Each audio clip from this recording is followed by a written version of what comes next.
For basically my entire life growing up, I lived in a small rural town where the most exciting thing that ever happened was when someone's dog got loose on the main road. I'm not exaggerating, it was that kind of place. Flat land, wide sky, same faces every day. The kind of town where kids get restless fast and make bad decisions just to feel something different. I was 20 at the time, not a teenager anymore, old enough to know better, still young enough to act like I didn't. My best friend Dex and I had been inseparable since we were 12. We were opposites in almost every way. I was the one who said yes to everything. Dex was the one who followed me into everything anyway, even when he knew it was stupid. That was our dynamic. It had always worked out fine, until it didn't. And there was one place in our town that everyone knew about, but nobody really talked about directly. The Voss Farmhouse. It sat about 2 miles outside of town on a dead-end gravel road, right in the middle of an empty field. This big, dark, deteriorating thing you could see from the highway if you knew where to look. It had been abandoned for decades. The original family was long gone. The county had taken the land over at some point and just left it. Put up a fence, posted some no trespassing signs, and forgot about it. Nobody maintained it. Nobody went near it. It just sat out there rotting year after year like the town had collectively agreed not to look directly at it. The stories about the place were the kind that change every time someone tells them. Probably mostly made up. Me and Dex had heard them since we were kids and never took any of them seriously. It was the middle of summer. We had nothing to do and too much time to do it in. Someone at a bonfire made a dare. Go to the Voss Farmhouse, stay 30 minutes, film it. Money on the table. I said yes before they finished the sentence. Dex pulled me aside, told me this one felt different. I laughed and told him he was being dramatic. We grabbed our phones, jumped in my car, and drove out to the edge of town. Parked off the road so we wouldn't be spotted and walked the rest of the way through the field toward the farmhouse. We didn't rush. We were joking around, cracking up about nothing, the way you do when you're trying not to admit you're a little nervous. I remember looking up at the farmhouse as we got close. Really close. When for the first time in my life, after years of only seeing it from a distance, and thinking that it looked different up close than I expected. Not scarier exactly, just wrong, in a way I couldn't immediately name. I should have paid more attention to that feeling. My name is Callum, and for most of my life, the word no genuinely didn't feel like an option. Not out of stubbornness exactly, more like I'd built my entire identity around being the guy who didn't flinch, the one who went first, the one who said yes while everyone else was still thinking about it. In a town with nothing to do and no real way to prove yourself, that reputation was the only thing that felt like mine. Dex was everything I wasn't, he thought before he spoke. He noticed things other people walked right past, where I moved fast and loud through the world. Dex was quiet in a way that made you feel like he was always halfway ahead of you, already seeing how something was going to end before it started. He was the smartest person I knew, and he spent most of our friendship cleaning up the edges of my decisions. We'd been like that since we were 12, 8 years of him following me into things he already knew were bad ideas. It worked because it always worked out, until the night it didn't. It started at a bonfire at the edge of someone's property. Maybe 15 of us. Nothing special. The same summer night we'd all had 100 times before. Someone brought up the Voss Farmhouse. I don't even remember who. It just entered the conversation the way it always did in this town. as a kind of dare disguised as small talk. 30 minutes inside. Film the whole thing. There was money on the table, not a lot, but enough to make it real. I said yes before the sentence was completely out of their mouth. Dex didn't say anything at the fire. He waited until we'd stepped away from the group, far enough that no one could hear us, and then he turned to me and said this one felt different.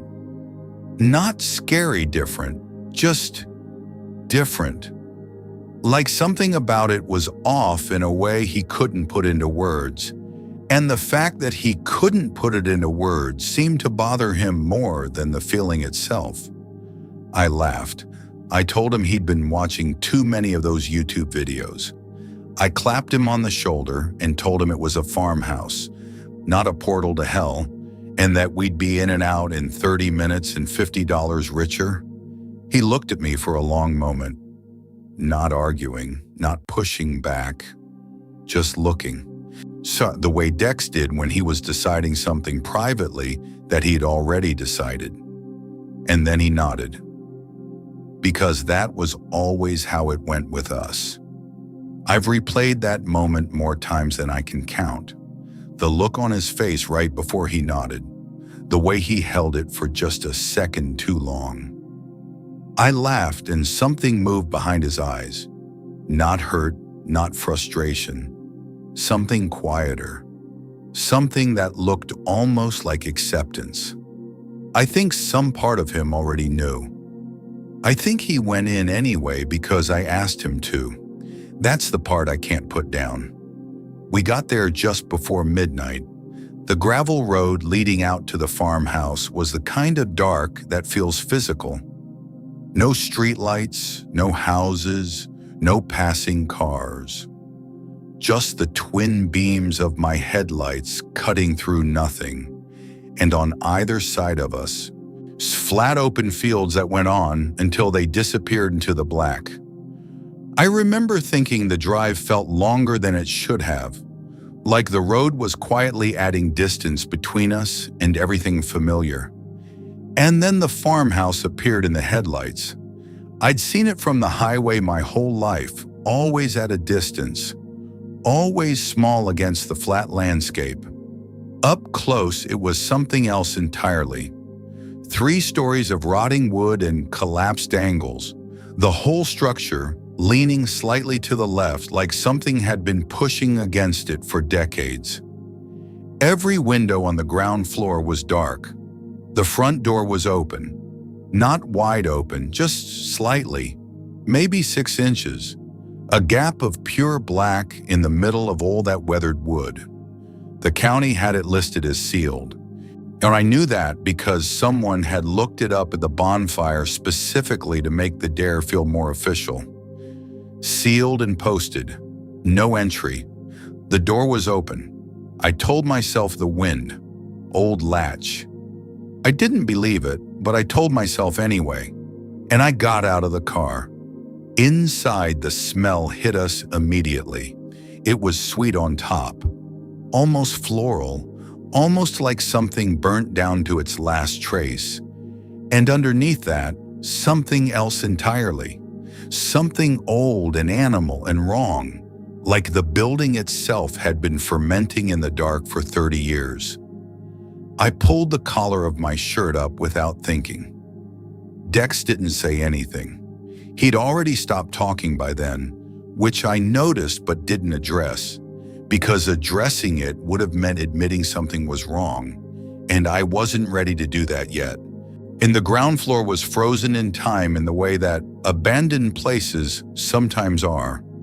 A rocking chair in the corner of the front room, positioned facing the wall, not the window, not the door, the wall, like whoever last sat in it had turned deliberately away from the room before they left.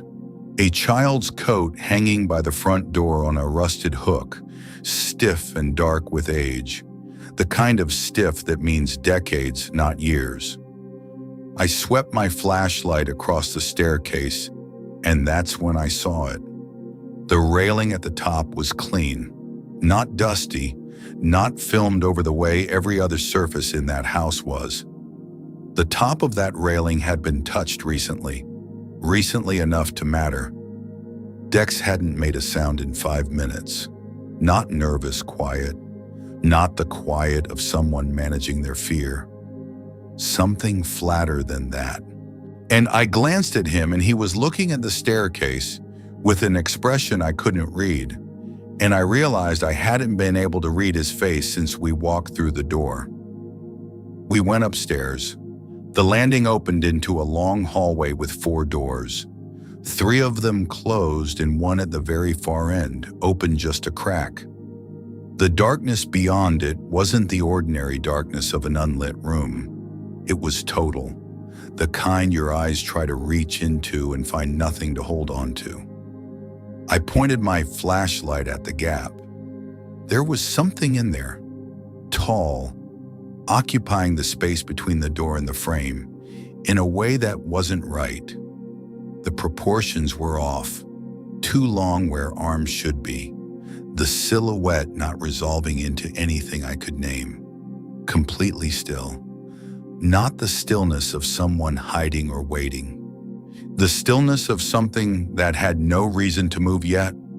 And then without a single sound, without shifting its weight or stepping forward, it tilted its head, slowly, all the way toward us, like it had just registered something.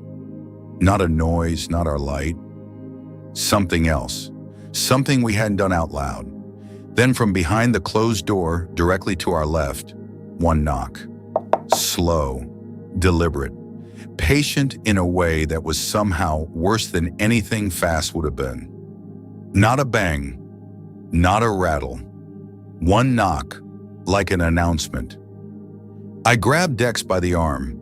He turned to look at me, and for half a second, his face held an expression I had never seen on him in 8 years of knowing him. It wasn't fear I would have recognized.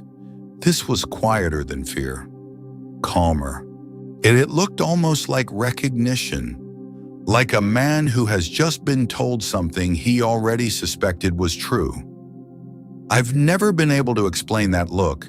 I've turned it over in my mind 1,000 times, and I still can't get to the bottom of it. I don't think he was recognizing the thing in the hallway. I think he was recognizing what was about to happen. Like somewhere between the bonfire and that hallway, some part of Dex had already seen the shape of how the night ended, and he'd decided to walk through it anyway. That look was the last thing I saw clearly before everything came apart. I ran. I don't remember making the decision. 1 second I was standing on that landing with Dex's arm in my hand, and the next I was moving down the stairs 2 at a time, across the ground floor in the dark. On my shoulder hitting the front door so hard I felt it in my teeth. The door gave out. Cold air rushed in. I was in the field, grass under my feet, the night sky opening up overhead, and I spun around immediately because Dex was right behind me. I'd had his arm. He was right there. He was 3 steps back, then 2. Then the door slammed. Not the way doors slam and win. Not the way old hinges give and a latch catches by accident. It slammed the way a door slams when someone on the other side of it means it. Hard, deliberate, final. And in the half second of silence that followed, I heard the latch click. From the inside, I hit the door with both hands, screamed his name, grabbed the handle and pulled until my palms burned. Locked. And I ran around the entire perimeter of that farmhouse. Every window on the ground floor was boarded over from within. Boards that hadn't been there when we'd walked past them 20 minutes earlier. Or maybe they had and I hadn't looked closely enough. And that thought has never stopped haunting me either. I stood in that field and shouted Dex's name until my voice was completely gone. Until I was making sounds that weren't really words anymore. The farmhouse gave me nothing back. Not a sound. not a light, nothing. The police searched it within the hour. They walked every room, every floor, every closet. No decks, no sign of anything in that hallway. No shape, no disturbance. Nothing to indicate anything had ever been there. Just the smell, one officer mentioned quietly. Faint, like it was pulling back from something. They couldn't identify it either. The search expanded outward over the following 2 days. I didn't go home. I didn't sleep. I sat in my car at the end of that gravel road, with the engine off, and watched the farmhouse through the windshield and felt, for the first time in my entire life, the full weight of something that could not be undone. I had always been the person who acted first and dealt with consequences later, because the consequences had always been manageable. This was the first time I understood that some consequences don't have a floor. You just fall. They found Dex 53 hours after the door slammed. He was sitting upright in the tall grass of a field half a mile from the farmhouse, facing the direction of the house. Physically unharmed, no injuries, no signs of exposure, no explanation for where he had been or how he'd gotten there. When the officer called his name, Dex didn't respond. Not for a long moment. Then slowly he turned his head all the way around, further than felt natural, and looked directly at the officer and said nothing. I went to see him in the hospital 3 days later. He was sitting in the chair by the window, and he was looking at something slightly to the left of whatever was actually in front of him, the way you look at something no one else in the room can see. I sat across from him and I talked. I don't even know what I said. Everything and nothing. The farmhouse. That night. How sorry I was. How many times I'd replayed the staircase, the hallway, the door.